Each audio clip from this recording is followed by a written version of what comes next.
जय जगन्नाथ बंधुगण लीना एंड सानू ब्लॉग को आपण मान को स्वागत।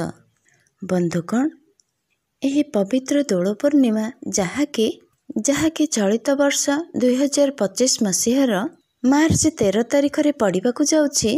तो बंधुगण आपण माने यही दोल पूर्णिमा दिन घर को नहीं आसंतु यही गछर चेर।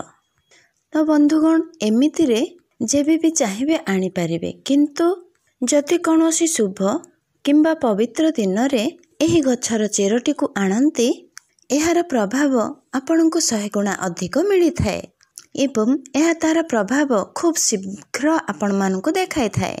बंधुगण सेथिपाई आपण माने दोल पूर्णिमा दिन एही गछर चेर को घर को नहीं आसंतु।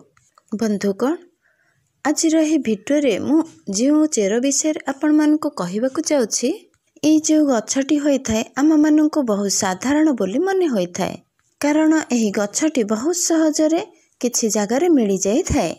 आमे समस्ते यही गछटी को जानी थाओ। गछटी साधारण हेले मध्य तार गुण असाधारण होइथाए, तो तार गुण विषय रे काहाकु मध्य जणा न थाए। बंधु माने आपण माने जदि थरुटिए एही गछर चमत्कारी गुण विषय रे जानी पारंती तो निश्चित भाबरे आपण माने एही गछटी को साधारण गछ बोली भाबिबे नाही, कारण एही गछटी आपणको जीवन को संपूर्ण भाबरे बदलाई देबो।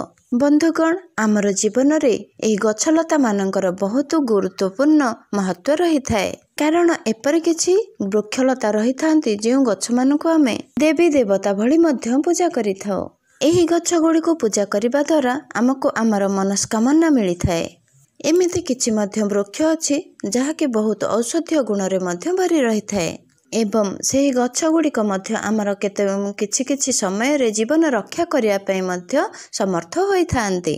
वृक्षलता माने आमको बहुत गुड़िए चमत्कारी लाभ प्रदान करि थांती। जदि आपण माने पूर्णमी दिन नहीं आसंती एही वृक्षकर चेर को घर को आपणक जीवन रे चलीथिबा समस्त दुख कष्ट एवं समस्या होई जिवो दूर। एहा सहित आपणकर जे कोनोसी मनस्कामना थिबो ता मध्य दूर होई जिवो बा पूर्ण होई जिवो। एही वृक्ष अनेक प्रकारर रोग व्याधिरु मध्य आपण मानकु रक्षा करिथाए। बंधुगण सेथिपाई भिडियोटी को स्किप न करी शेष पर्यंत निश्चय देखंतु, सब किछि विषय रे आपण माने सठिक भाबरे जानि पारिबे। बंधुगण भिडियोटी रे आगो को बढ़िबा पूर्वरु भिडियोटी को लाइक करी चैनल को सब्सक्राइब करि दियंतु एवं कमेंट बॉक्स रे भक्ति एवं श्रद्धार सहित जय मां लक्ष्मी लिखिबा को जमा भी भूलंतु नहीं।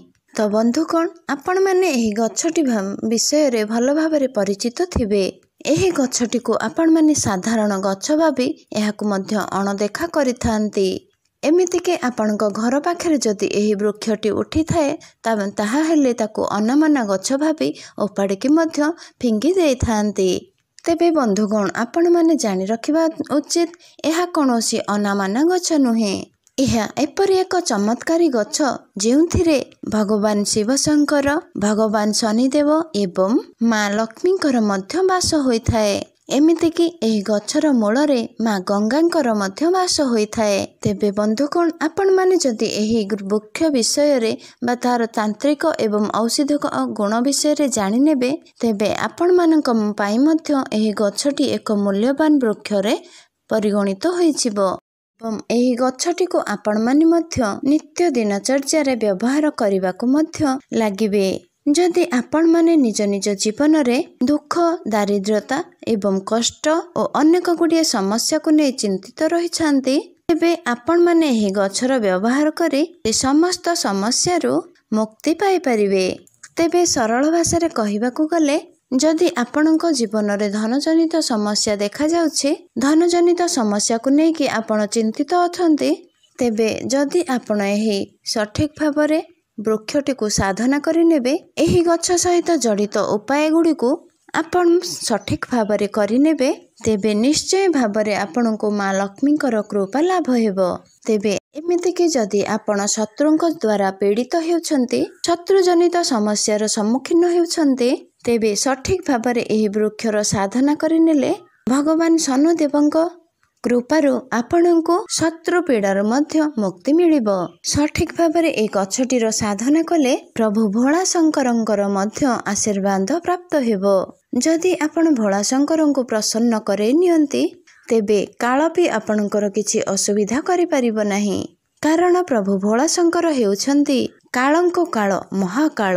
ତାଙ୍କର ଆଶୀର୍ବାଦ ଯାହାକୁ ପ୍ରାପ୍ତ ହୋଇଛି ଦୁନିଆର କୌଣସି ବି ଶକ୍ତି ତାର କିଛି ବି କ୍ଷତି କରିପାରିନଥାଏ। ତେବେ ବନ୍ଧୁଗଣ, ଏହି ବୃକ୍ଷର କେଉଁ ଭାଗ କେତିକି ପରିମାଣରେ ବ୍ୟବହାର କରିବାକୁ ପଡ଼ିବ ସେ ବିଷୟରେ ମଧ୍ୟ ଜାଣିବା ଆପଣମାନଙ୍କର ନିତ୍ୟାନ୍ତ ଆବଶ୍ୟକ। ତେବେ ବନ୍ଧୁଗଣ, ଏହି ଗଛଟିର ଦୁଇଟି ଗୁଣ ରହିଛି, ଆୟୁର୍ବେଦିକ ଗୁଣ ଏବଂ ତାନ୍ତ୍ରିକ ଗୁଣ। ଆୟୁର୍ବେଦିକ ଗୁଣ ଅର୍ଥାତ୍ ଆପଣ କୌଣସି ରୋଗକୁ ନେଇକି ଯଦି ଚିନ୍ତିତ ଅଛନ୍ତି, କୌଣସି ରୋଗ ପିଛା ଆପଣ ଲକ୍ଷ ଲକ୍ଷ ଟଙ୍କା ଖର୍ଚ୍ଚ କରିସାରିଛନ୍ତି, ତାପରେ ବି ଆପଣଙ୍କୁ କୌଣସି ଲାଭ ପ୍ରାପ୍ତ ହୋଇନାହିଁ, ତେବେ ଆପଣମାନେ ଏହି ଗଛଟିର ବ୍ୟବହାର ନିହାତି ଭାବରେ କରିପାରିବେ। ତାପରେ ଆପଣମାନେ ନିଜେ ଦେଖିବେ ଆପଣଙ୍କର ବେମାରୀ ଧୀରେ ଧୀରେ ଭଲ ହୋଇଯାଇଛି। ବନ୍ଧୁଗଣ, ଯଦି ଆପଣମାନେ ଏହି ବୃକ୍ଷଟିର ତାନ୍ତ୍ରିକ ଗୁଣ ବିଷୟରେ ଜାଣିନେବେ ନିଜେ ନିଜ ବା ଆପଣଙ୍କ ଜୀବନରେ କେବେ କଷ୍ଟ ଦେଖିବାକୁ ଚାହିଁବେନି। ତେବେ ବନ୍ଧୁଗଣ, ଆସନ୍ତୁ ଏହି ଗଛଟିର ନାମ ଜାଣିବା। ଏହି ଗଛଟିର ନାମ ହେଉଛି ଅପମାର୍ଗ ଗଛ ବା ଅପମାରଙ୍ଗ। ବନ୍ଧୁଗଣ, ଆପଣମାନେ ନିହାତି ଭାବରେ ଏହି ଗଛଟି ବିଷୟରେ ନିଶ୍ଚିତ ଭାବରେ ପରିଚିତ ଥିବେ। କାରଣ ଆମ ଓଡ଼ିଶାରେ ଏହି ଗଛଟି ବହୁତ ଅଧିକ ପରିମାଣରେ ଦେଖିବାକୁ ମିଳେ। ପ୍ରାୟତଃ ସବୁ ଜାଗାରେ ଏହି ଗଛଟି ମିଳିଥାଏ। ତେବେ ବନ୍ଧୁମାନେ, ଏହି ଗଛଟିର ଏଥିପାଇଁ ଅପମାର୍ଗର ଅର୍ଥ ହେଉଛି ଓଲଟା ଚାଲିବା। ଏହି ବୃକ୍ଷର ମଞ୍ଜି ଗୁଡ଼ିକ ଏହି ଗଛରେ ଓଲଟା ରହିଥାଏ। ତେବେ ଏହି ଗଛଟିରେ ମଞ୍ଜି ଗୁଡ଼ିକ ଓଲଟା ରହିବା ହିଁ ଏହି ଗଛର ବିଶେଷତ୍ୱ ଅଟେ। ତେବେ ବନ୍ଧୁମାନେ, ଆପଣମାନେ ଯଦି ବାସ୍ତୁଶାସ୍ତ୍ରର ବନସ୍ପତି ଅଧ୍ୟୟନର ଅଧ୍ୟାୟ ନମ୍ବର 51କୁ ଯିବେ, ସେଠାରେ ଆପଣମାନେ ପରିଷ୍କାର ଭାବରେ ଦେଖିବାକୁ ପାଇବେ ସାଧୁ ସନ୍ନ୍ୟାସୀ ଏବଂ ମୁନି ଋଷିମାନେ ଏହି ବୃକ୍ଷଟିକୁ ବ୍ୟବହାର କିପରି ଭାବରେ କରୁଥିଲେ। ପୂର୍ବ କାଳରେ ଏହି ଗଛକୁ ଧର୍ମଶାସ୍ତ୍ରରେ ଶୁଭ ଗଛ ବୋଲି ମନାଯାଉଥିଲା। ଏପରି ମଧ୍ୟ ମନାଯାଉଥିଲା ଏହି ଗଛର ବ୍ୟବହାର କରି ଆପଣ ନିଜ ଶରୀରରେ ପୁଷ୍ଟି ସାରର ମଧ୍ୟ ସନ୍ତୁଳନକୁ ରକ୍ଷା କରିପାରିବେ। ତେବେ ପୂର୍ବ କାଳରେ ଯେତେବେଳେ ମୁନି ଋଷିମାନେ ମାସ ମାସ ଧରି ଭଗବାନଙ୍କୁ ତପସ୍ୟା କରୁଥିଲେ, ଭଗବାନଙ୍କ ଆରାଧନାରେ ଲୀନ ରହୁଥିଲେ, ସେତେବେଳେ ସେମାନେ ଏହି ବୃକ୍ଷର ମଞ୍ଜିର ଖେଚୁଡ଼ି ବନାଇ ଖାଉଥିଲେ କିମ୍ବା କ୍ଷୀରି ମଧ୍ୟ ବନାଇ ଖାଉଥିଲେ, ଯାହା ଫଳରେ 10 ଦିନ ପର୍ଯ୍ୟନ୍ତ ସେମାନଙ୍କୁ ଭୋକ ଶୋଷ ମଧ୍ୟ ଲାଗୁନଥିଲା। ସେଥିପାଇଁ ପୂର୍ବ କାଳରେ ମୁନି ଋଷିମାନେ ଏହି ବୃକ୍ଷକୁ ସର୍ବଦା ନିଜ ପାଖରେ ରଖୁଥିଲେ ଏବଂ ଏହାର ମଞ୍ଜିର ମଧ୍ୟ ବ୍ୟବହାର କରୁଥିଲେ। ଏହା ଏକ ଚମତ୍କାରୀ ଗଛ ଅଟେ, କାରଣ ଏହି ବୃକ୍ଷ ଉପରେ କିଛି ଅମୃତର ଛିଟା ମଧ୍ୟ ପଡ଼ିଥିଲା। ଯେତେବେଳେ ସମୁଦ୍ରର ମନ୍ଥନ ହୋଇଥିଲା ଏବଂ ଯେତେବେଳେ ଅମୃତଟି ଧରାପୃଷ୍ଠକୁ ଆସିଥିଲା, ସେତେବେଳେ ଏହି ଅପମାର୍ଗ ଗଛ ଉପରେ ଅମୃତର କିଛି ବୁନ୍ଦା ପଡ଼ିଥିଲା, ଯାହା ଫଳରେ କି ଏହାର ମୂଳରେ ମା ଗଙ୍ଗାଙ୍କର ବାସ ହୋଇଥାଏ। ଯଦି ଆପଣମାନଙ୍କ ପାଖରେ କିଛି ପୁରୁଣା କାଳିଆ ଲୋକ ମଧ୍ୟ ଅଛନ୍ତି, ନିଶ୍ଚୟ ଆପଣମାନେ ଏହି ବୃକ୍ଷ ବିଷୟରେ ବା ଏହି ଅମୃତର ଛିଟା ବିଷୟରେ ମଧ୍ୟ ବୁଝିପାରିବେ। ପ୍ରାଚୀନ କାଳର ଲୋକମାନେ ଏହି ଗଛର ମୂଳରେ ମଧ୍ୟ ଦାନ୍ତ ଘଷୁଥିଲେ। ଆଉ ଗୋଟେ କଥା ବନ୍ଧୁଗଣ, ଯେକୌଣସି ଓଷା ଉପାସ କଲେ ମଧ୍ୟ ଏହି ଅପମାର୍ଗର ଦାନ୍ତକାଠି କରି ମଧ୍ୟ ଘଷୁଥିଲେ, କାହିଁକି ନା ଏହି ବୃକ୍ଷକୁ ଶୁଭ ମନା ଯାଇଥାଏ। ଏହି ଅପମାର୍ଗର ଦାନ୍ତକାଠି ନ ଘଷିଲା ଯାଏଁ ଆମର ପୂଜା ବିଧି ସବୁ ଅସମ୍ପୂର୍ଣ୍ଣ ହେଲା ପରି ଲାଗିଥାଏ। ଯଦି ଆପଣମାନଙ୍କ ଦାନ୍ତମୂଳ ଦରଜ ହେଉଛି କିମ୍ବା ପାଇରିଆ ହେଇଛି, ଦାନ୍ତ ଗୁଡ଼ିକ ଆପଣଙ୍କର ହଳଦିଆ ପଡ଼ିଯାଉଛି, ଯେକୌଣସି ଉପଚାର କଲେ ମଧ୍ୟ ତାହା ଧଳା ହେଉନାହିଁ କିମ୍ବା ଦାନ୍ତରେ ବ୍ୟାକ୍ଟେରିଆ ଜମି ଯାଇଛି, ତେବେ ଏହି ଗଛଟି ଆପଣମାନଙ୍କ ପାଇଁ ରାମବାଣ ପରି ହୋଇପାରେ। ବନ୍ଧୁଗଣ, ଆଜିକାଲି ଦୁନିଆରେ ବହୁତ ଲୋକଙ୍କର ଆଣ୍ଠୁଗଣ୍ଠି ଜନିତ ସମସ୍ୟା ଦେଖାଯାଉଛି। ଅନେକ ଔଷଧ ଏବଂ ତୈଳର ମଧ୍ୟ ବ୍ୟବହାର କରି ସାରିଲେଣି, ଆପଣଙ୍କର କିଛି ଉପଶମ ମିଳୁନାହିଁ। ତେବେ ଏପରି ପରିସ୍ଥିତିରେ ଏହି ଗଛର ପ୍ରୟୋଗ ହିଁ ଆପଣଙ୍କୁ ନିଶ୍ଚୟ ଭାବରେ ଉପଶମ ପ୍ରାପ୍ତ ହେବ। ଆପଣମାନେ କ'ଣ କରିବେ ନା କିଛି ଅପମାର୍ଗ ଗଛର ମୂଳ ନେଇ ଆସନ୍ତୁ ଏବଂ ଏହାକୁ ଖରାରେ ଭଲ ଭାବରେ ଶୁଖାଇ ଦିଅନ୍ତୁ। ତାପରେ ଭଲ ଭାବରେ ଶୁଖିଯିବା ପରେ ଏହି ଚେରକୁ ତାର ଗୋଟେ ପାଉଡର ବନାଇ ନିଅନ୍ତୁ ଏବଂ ସୋରିଷ ତେଲରେ ସେହି ପାଉଡରକୁ ଭଲ ଭାବରେ ଫୁଟାଇ ସେହି ତେଲକୁ ଆପଣମାନଙ୍କର ଯନ୍ତ୍ରଣା ହେଉଥିବା ସ୍ତନରେ ମାଲିସ କରନ୍ତୁ। ତେବେ ବନ୍ଧୁଗଣ, ଏହି ପ୍ରୟୋଗଟି ଯଦି ଆପଣମାନେ ଲଗାତାର 2 ମାସ କଣ୍ଟିନ୍ୟୁ କରିବେ, ତେବେ ନିଶ୍ଚୟ ଭାବରେ ଆପଣଙ୍କୁ ଯନ୍ତ୍ରଣାରୁ ଉପଶମ ମିଳିବ। ବନ୍ଧୁଗଣ, ଲଗାତାର ଭାବରେ ଆପଣ ଏହି ଉପାୟଟିକୁ କଲେ ଆପଣଙ୍କୁ ନିହାତି ଭାବରେ ଉପଶମ ମିଳିବ। ଆସନ୍ତୁ ଏବେ ଜାଣିବା ଏହି ଗଛଟିର ତାନ୍ତ୍ରିକ ଉପାୟ ବିଷୟରେ। ବନ୍ଧୁଗଣ, ଏମିତି ଅନେକ ଲୋକ ରହିଥାନ୍ତି ଯେ କି ତାଙ୍କ ଶତ୍ରୁଙ୍କ ଦ୍ୱାରା ପୀଡ଼ିତ ହୋଇଥାନ୍ତି। ପ୍ରତ୍ୟେକ ଦିନ କୌଣସି ଲୋକଙ୍କୁ କିଛି ନା କିଛି ଶତ୍ରୁଙ୍କ ଦ୍ୱାରା ସମ୍ମୁଖୀନ ହେବାକୁ ପଡ଼ିଥାଏ। ସେମାନଙ୍କ ଶତ୍ରୁମାନେ ତାଙ୍କର ସର୍ବଦା କିଛି ନା କିଛି କ୍ଷତି କରିବାକୁ ଚାହିଁ ବସିଥାନ୍ତି। ତେବେ ବନ୍ଧୁଗଣ, ଆପଣମାନେ ଶନିବାର ଦିନ ଏହି ପ୍ରୟୋଗଟି ନିଶ୍ଚୟ ଭାବରେ କରନ୍ତୁ। ଶନିବାର ଦିନ ଏହି ଅପମାର୍ଗର ମଞ୍ଜିକୁ ଛିଡ଼ାଇ ଆଣନ୍ତୁ ଏବଂ ଏହାକୁ ଏକ ନାଲି କପଡ଼ାରେ ବାନ୍ଧି ଦିଅନ୍ତୁ। ତାପରେ ଆପଣ ଏହି କପଡ଼ାଟିକୁ ଧରି ଶନି ଠାକୁରଙ୍କ ମୂର୍ତ୍ତି କିମ୍ବା ଫଟୋର ଗୋଟିଏ ପାଖରେ ବସନ୍ତୁ। ଆପଣ କେବେ ବି ଶନିଦେବଙ୍କ ସାମ୍ନା ସାମ୍ନି ବସିବେ ନାହିଁ। ଡାହାଣ କିମ୍ବା ବାମ ଯେକୌଣସି ପାର୍ଶ୍ୱରେ ବସିଲେ ହେବ, କିନ୍ତୁ ସମ୍ମୁଖରେ ବସିବେ ନାହିଁ। ତାପରେ ଆପଣମାନେ ଶନି ଚାଳିଶାର ପାଠ କରନ୍ତୁ। ତେବେ ଆପଣମାନଙ୍କୁ 51 ଥର ଶନି ଚାଳିଶାର ପାଠ କରିବାକୁ ହେବ। ତାପରେ ଆପଣମାନେ ଯେଉଁ ନାଲି କପଡ଼ାରେ ଅପମାର୍ଗକୁ ବାନ୍ଧି ରଖିଥିବେ, ଆପଣ ସେହି କପଡ଼ାକୁ ଏପରି ଏକ ସ୍ଥାନରେ ରଖନ୍ତୁ ଯେଉଁଠାକୁ ବି କୌଣସି ଲୋକ ଯିବା ଆସିବା କରୁନଥିବେ। ତାପରେ ଆପଣମାନେ ନିଜେ ଲକ୍ଷ୍ୟ କରିପାରିବେ ଆପଣମାନଙ୍କର ନିଜର ଶତ୍ରୁ ଯେତେ ବି ଶକ୍ତିଶାଳୀ ହୋଇଥାଉ ନା କାହିଁକି, ସେ ତାର ସବୁ ଚେଷ୍ଟାରେ ବିଫଳ ହେବ। ଆପଣମାନଙ୍କର ଶତ୍ରୁ ଆପଣଙ୍କର କୌଣସି କ୍ଷତି କରିବାରେ କଦାପି ବି ସମର୍ଥ ହେବ ନାହିଁ। ଏବଂ ଅକାରଣରେ ଯଦି ଆପଣଙ୍କୁ କେହି କ୍ଷତି କରିବାକୁ ଚାହୁଁଥିବ, ତେବେ ଓଲଟା ତାର ହିଁ କ୍ଷତି ହେବ।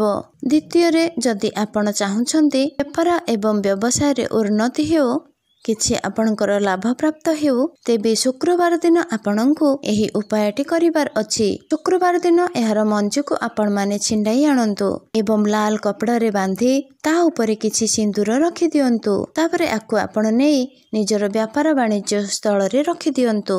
ଯେଉଁଠାରେ ଆପଣମାନେ ପଇସା ରଖୁଛନ୍ତି ସେହି ଡ୍ର କିମ୍ବା ଗଡରେଜରେ ରଖିଦିଅନ୍ତୁ।